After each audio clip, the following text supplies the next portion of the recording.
사람들은 예수님을 평화의 왕이라고 말합니다.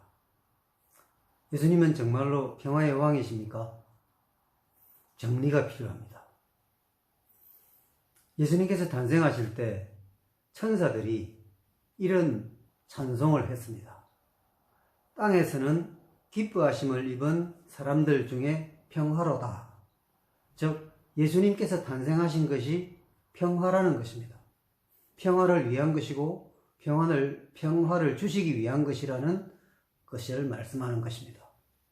그런데 아무에게나 모든 사람에게 평화가 아니라 기뻐하심을 입은 사람들 중에 평화라고 말씀합니다. 기뻐하심을 입은 사람들 중에 평화니까 기뻐하심을 입은 사람들이 누구냐? 특정 종족이나 특정 민족이 아니라 예수를 믿는 하나님을 믿는 모든 사람이 기뻐하심을 입은 사람입니다. 왜 이 사람들에게 평화가 있느냐 하면 이 사람들은 예수를 믿습니다. 예수를 믿는다는 것은 예수님께서 십자가에서 행하신 그 대속의 행위를 믿는 것입니다. 예수님께서 십자가에서 피 흘려 죽으셨는데 그 죽으신 것은 우리의 죄의 값을 대신 치르신 것입니다. 그래서 대신 값을 내셨기 때문에 대속이라고 부릅니다.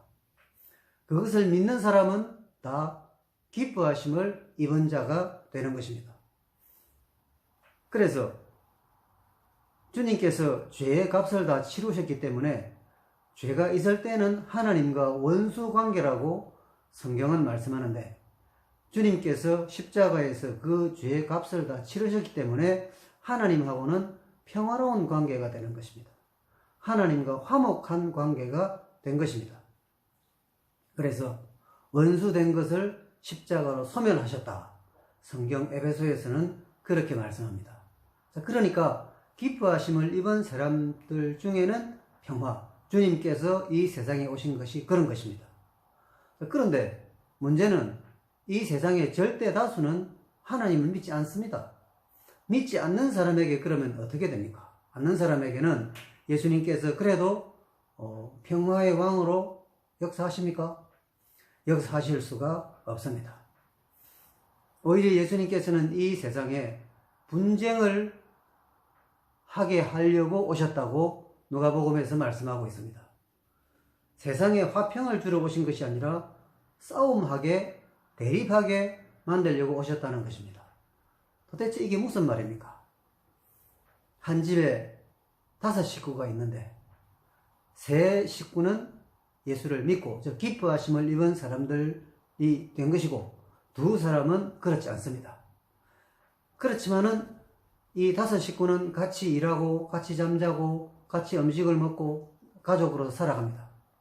하지만 보이지 않게 영적 분쟁, 신앙적 대립은 불가피합니다. 우리 믿는 식구들 가정에도 불신 가족이 없어야 되는데 있습니다. 자, 그런 경우에 참 힘든 점이 많습니다. 마음이 아프고 마음이 무겁습니다. 이 신앙을 하는 가족과 신앙을 하지 않는 가족의 대립은 어쩔 수가 없습니다.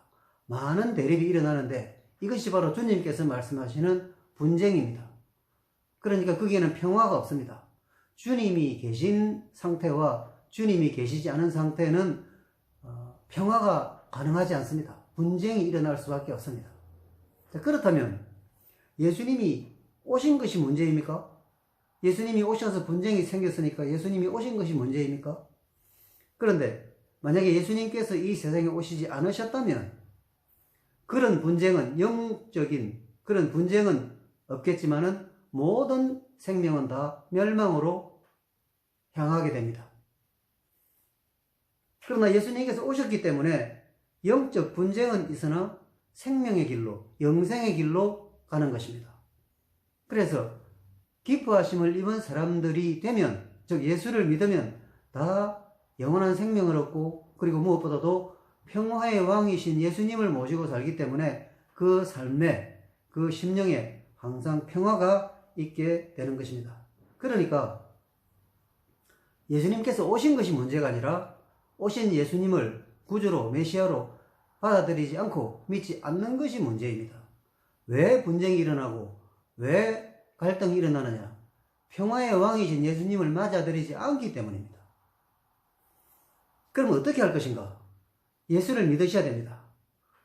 예수님을 구원자로 메시아로 받아들이셔야 평화가 온다는 것입니다.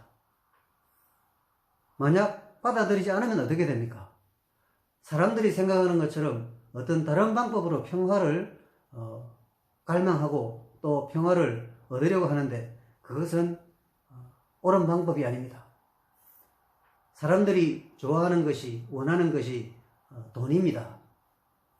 경제적으로 탁월한 우월한 그런 여건을 가지면 평화가 만들어질 수 있다고 생각하기도 합니다.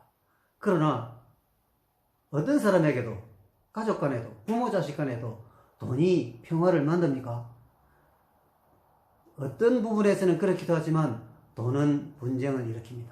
사실은 돈이 있는 곳에 분쟁이 있고 돈이 있는 곳에 싸움이 있습니다. 얼마나 큰 불화들이 어떤 경우는 사람을 막 죽이기도 하는 그런 일들이 돈 때문에 일어납니다. 돈은 평화를 주지 않습니다. 편리하게는 하나 돈은 평화를 주지 않습니다. 또 힘을 생각해 봅시다.